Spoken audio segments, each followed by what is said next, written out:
O presente trabalho é composto pelos estudantes Ana Beatriz Maia, Caio Eduardo, Jonathan João, Larissa Monteiro e Letícia Monteiro. E nesse vídeo vamos entender como ocorreu o maior acidente da indústria química da história. O local onde ocorreu esse grande desastre foi em Bhopal, que é a capital do estado de Madhya Pradesh, na Índia. Tem cerca de 1.795.000 habitantes e foi fundada em 1728 como capital do antigo Principado do Bhopal. E na madrugada do dia 2 para o dia 3 de dezembro de 1984, essa cidade passou por um terrível pesadelo, que foi o maior acidente da indústria química da história, que mesmo após 36 anos do ocorrido ainda deixa várias consequências gravíssimas. Nessa cidade, para ocorrer esse acidente, foi através de uma indústria que produzia um pesticida que era conhecido como Senvi, que agia atacando o sistema nervoso dos insetos. Essa empresa era bem importante porque ela atendia a demanda crescente do alimento para a população. E por negligência dessa empresa, acabou que tanques cheios de isocianato de metila entrou em contato com água e gerou uma reação química descontrolada, levando à morte de milhares de pessoas, porque liberou aproximadamente 40 toneladas de veneno no ar. Essa fábrica ela era na época da empresa norte-americana Union Carbide Corporation, que em 2001 foi adquirida pela multinacional Dow Chemical Company, que se tornou a maior indústria química do mundo. Empresa essa que até hoje não pretende se responsabilizar pelo ocorrido em Bhopal. Então, esse acidente em Bhopal realmente foi algo muito triste e muito traumatizador para aquelas pessoas que infelizmente tiveram que passar por essa situação. Inclusive, alguns sobreviventes chegam a relatar que ficaram muito abalados com a quantidade de pessoas que eles encontraram mortas no chão, porque naquele momento estava tudo tão atordoado, ninguém sabia o que estava acontecendo, as pessoas simplesmente viam outras morrerem das formas mais horripilantes que se pode imaginar. Havia uma neblina em meio à região que piorava ainda mais a situação. Então, assim, foi algo realmente muito complicado. Inclusive, nessas primeiras horas de contato, cerca de 4 a 8 mil pessoas chegaram a falecer. Isso ainda somado com as mais de 20 mil vítimas que acabaram morrendo posteriormente a essas primeiras horas. Então, assim, com esses dados, a gente já tem uma noção do quão devastador foi esse acidente e quantas vidas, infelizmente, ele acabou levando. E algo que faz esse cenário ainda pior é o fato de que anos anteriores, segundo o site Brasil de Fato, pequenos vazamentos já haviam causado intoxicação de trabalhadores, e inclusive foi feita uma inspeção em 1982 revelando que 61 ameaças existiam, sendo elas 11 diretamente na unidade de produção do isocianato de metila. Então, assim, era algo que realmente já havia sido constatado, já era algo que havia acontecendo há um tempo, mas que a empresa não deu a devida atenção, porque ao invés de reparar esses problemas que já haviam sido constatados, a Union Carbide, que foi a empresa, que era responsável no momento, ela resolveu fazer melhorias em outra fábrica localizada nos Estados Unidos e não resolveu o problema da de Bhopal. Outro fato também é que em 1983, uma operação de corte de custos que economizou milhões para a empresa acabou fazendo com que o número de trabalhadores da fábrica fosse reduzido a menos da metade. Na sala de controle apenas ficou um trabalhador que ficou monitorando mais de 70 painéis que poderiam indicar o vazamento previamente, e o período de treinamento também foi reduzido de 6 meses para 15 dias, ou seja, todos esses atos de negligência resultaram no maior desastre químico da indústria da história. Desastre esse que hoje, apesar de já ter passado tanto tempo, ainda faz muitas pessoas infelizmente sofrerem, até porque além do gás tóxico liberado na atmosfera, os lençóis freáticos da região também foram contaminados, e isso desde 1982, porque a empresa também fazia o despejo de maneira inapropriada dos resíduos tóxicos, e assim, foi algo muito complicado porque as pessoas até hoje, por falta de alternativas, utilizam essa água contaminada e ela acaba contribuindo para diversos problemas que afetam não só a segunda, como a terceira geração das pessoas que sofreram esse acidente. Agora que vocês sabem o que foi a tragédia de Bhopal, irei explicar o agente que causou todas essas mortes. O agente que causou foi um isocianato de metila. Ele é uma matéria-prima usada no processo de construção de inseticidas, uma substância gasosa altamente tóxica. Os efeitos maléficos da intoxicação foram imediatos nas pessoas que trabalhavam ou estavam ao redor das cidades. As pessoas saíram nas ruas com dificuldades para respirar, vomitando sangue, com a visão totalmente prejudicada.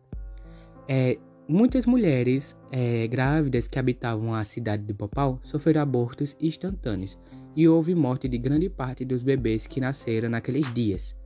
Foi uma verdadeira catástrofe. Calcula-se que nas primeiras horas os acidentes foram cerca de 8.000 vítimas fatais.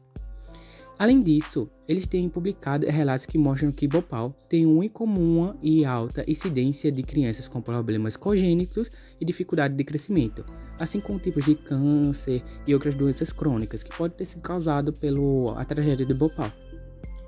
Agora que eu expliquei alguns sintomas que foram relatados, irei falar um pouco de como o iscionato de metila age dentro do corpo. Ele penetra nos pulmões para entupir os alvéolos, impedindo as passagens de oxigênio para a corrente sanguínea. As vítimas de Bhopal, assim, morriam com a sensação que estavam se afogando. Além disso, o iscionato tem a capacidade de dissolver algumas enzimas do organismo, principalmente a colinesterase, uma substância importante no processo de contração muscular. Sem essa substância, ocorre algumas convulsões involuntárias, stupor, convulsão mental e a vítima entra em coma. Isso mostra o quão poderoso esse gás era para as vítimas de Bhopal. Apesar de ter sido um grande acidente que matou milhares de vidas, como falaram anteriormente, poderia ter sido evitado principalmente com algumas análises básicas e também com alguns controles de emergência. Bom, a primeira era que os responsáveis dessa empresa não fossem negligentes, pois eles já sabiam dessa falta de segurança que havia em relação a esse produto químico e das consequências que, se fosse liberado ao meio ambiente, ele poderia trazer à população que morava perto. Além de eles saberem que havia alguns erros nos processos que se faziam na fábrica sobre o produto. Outra coisa é que antes mesmo do acidente já havia alguns pequenos acidentes que contaminaram alguns trabalhadores, mas eles não fizeram nada para melhorar, ou seja, estavam negligenciando enquanto outros trabalhadores estavam trabalhando lá sem proteção. Além de que não tinha uma equipe de segurança de trabalho que fizesse um PCE, que é o Plano de Controle de Emergência, que são algumas diretrizes que eles vão indicar como se comportar durante situações emergenciais que podem ocorrer na empresa ou por algum lugar perto. E desse modo preservaria a saúde de muitas pessoas e do meio ambiente também, que, como podemos ver, ainda não tiraram os troços porque não sabe se vai ser prejudicial ou não ao meio ambiente, mas ainda do que já foi na época.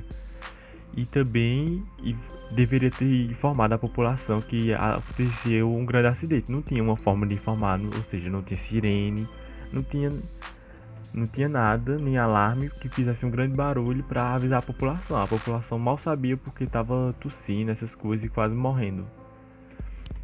Outra coisa que também foi provada que não aconteceu foi através de uma análise que alguns especialistas e as autoridades fizeram depois do acidente, é que havia algumas etapas no processo desse gás de manutenção e também da segurança que eram feitas de maneiras erradas ou então não eram feitas.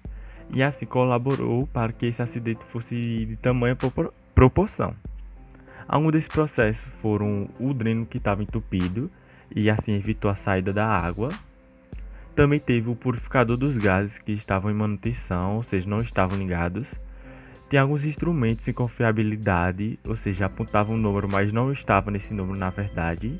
E assim dava falsa informação, até porque eles já eram velhos e não tinham feito manutenção neles nem comprado outros. Os equipamentos para refrigeração estavam desligados, ou seja, não mantinha a temperatura que é o normal para se manter para fazer esse processo.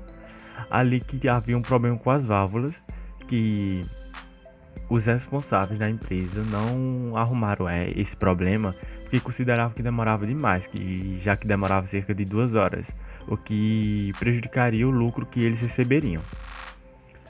Porém, apesar de todas essas coisas ruins que fez com que acontecesse esse grande acidente, ele serviu para que algo bom ocorresse na OIT, que é a Organização Internacional do Trabalhador. E não só foi ele, foi também outros acidentes de menor exporte. Com esse acidente, principalmente, houve várias modificações nas regulamentações sobre acidentes químicos. Aí fez com que a segurança aumentasse cada vez mais sobre essas empresas de indústria química. Porém, obviamente, em alguns cantos do mundo ainda é fraca ou insuficiente a segurança, seja porque as diretrizes dessa região é básica, entre outros motivos. E um dos exemplos de regulamentação criada foi a OIT 174, que se trata da prevenção de acidentes industriais maiores ou ampliados e que se faz a partir de algumas análises de risco. Esse acidente de Bhopal teve livro e documentários. Um dos documentários que eu vi, que foi Bhopal 84, o maior crime industrial da história, ele vai contar alguns relatos, tipo, do que aconteceu, as histórias, documentários bem profundos, assim. E o filme, ele vai contar os relatos pessoais de pessoas que estavam lá naquele momento, como foi, como ocorreu. E, além também do filme e do documentário, também tem um livro, que ele se chama Animals People, e ele foi lançado em 2007, escrito pelo escritor Indra Sinha, mas só foi lançado aqui no Brasil em 2009. E nesse livro, ele vai contar a trajetória do acidente em Bhopal. No documentário escrito da BBC News, ele vai relatar algumas horas após o vazamento de gás o que aconteceu. Aí, cerca de 1 hora depois do vazamento de gás, alguns moradores próximos à fábrica foram os primeiros a notar um cheiro forte e seus olhos começaram a arder. E alguns disseram que parecia que alguém estava queimando um monte de pimenta, de tão forte que o cheiro estava. 2h30 depois do ocorrido, as pessoas estavam reclamando que estavam tendo asfixia e os olhos delas estavam queimando muito. E tudo isso e um pouco distante da fábrica, o cheiro do gás não estava tão forte, mas mesmo assim estava matando pessoas. E seus familiares não sabiam o que estava acontecendo. O ex-chefe de polícia de Bhopal disse à BBC, abre aspas, coube a mim e aos meus homens começar a recolher os corpos. Havia mortos em quase todos os lugares, fecha aspas. E, além desses relatos também, a BBC diz que foram vazadas 27 toneladas desse gás e o ocorrido foi tão devastador que matou cerca de 8.000 pessoas em 72 horas. Diante disso tudo, em homenagem às vítimas de Bhopal, 3 de dezembro é considerado o Dia Internacional de Luta contra os Agrotóxicos.